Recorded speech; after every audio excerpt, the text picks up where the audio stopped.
Good day to all. मेरा नाम प्रदीप शुक्ला है। कन्वेंशनली मैं मुंबई में प्रैक्टिस करता हूँ सिंस 47 ईयर्स। और आज जो मैं यूट्यूब पे जो अपलोड करने वाला हूँ एक जजमेंट कि ये जनरल इम्प्रेशन कि ये अमेंडमेंट हुआ है क्रिमिनल प्रोसीजर कोड में और इंडियन पिनल कोड में कि police can not record the case without proper investigation.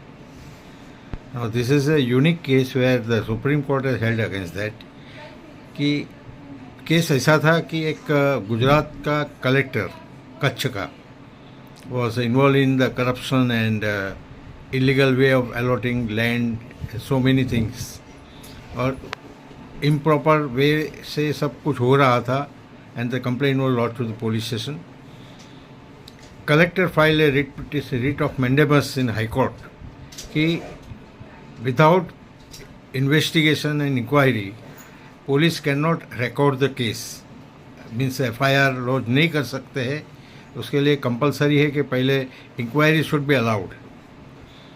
Matter went up to Supreme Court and Supreme Court ने ऐसा जजमेंट दिया कि जब कोग्नाइजेबल ऑफेंस है, जो which is clear cut cognizable offence है, तो उसमें कोई इंक्वायरी करने की ज़रूरत नहीं है और police can record FIR against the person. After recording the FIR, the party has a right to go for the quashing or any other relief available, but that does not mean कि police can not record the case against such person. तो this is a unique judgement applicable to so many person कि किसी का भी कुछ भी ऐसा cognisable offence हो रहा है। So in view of this judgment, police gets an authority to record FIR straightway. Now I'll just give you the citation. ये हाई कोर्ट में किसका, it was just delivered on 17th March 2025.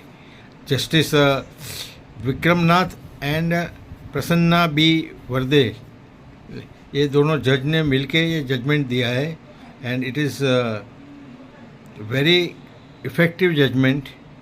और YouTube पे मैं ज़्यादा detail में तो उसका डिस्कस नहीं कर सकता हूँ, but anyone who wants to know can definitely visit the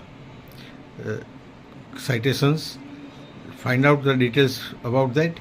और एनी क्वेरीज किसी को पर्सनली हो देन आप मुझे कांटेक्ट कर सकते हैं। God bless you and utilize your right to